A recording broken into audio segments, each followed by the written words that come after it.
nakakakalap ng mga impormasyon.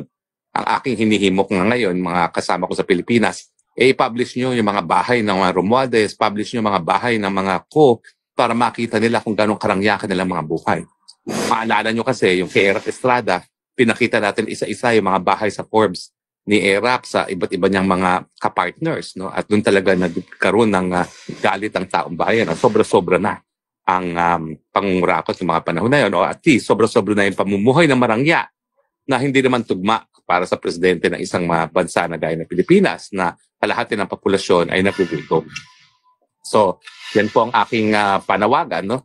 Publish nyo po yung mga bahay ng mga Romualdez, publish nyo yung mga bahay ng Ko. Huwag kayong papayag na lalagyan ng bakod. Yung Aguado, pasukin nyo po yan. Punan nyo ng picture at i-publish nyo na makita ng taong bayan kung gaano talagang karangya ang kabuhayan at ang pamumuhay ng mga nagnanakaw sa ating kabanang bayan.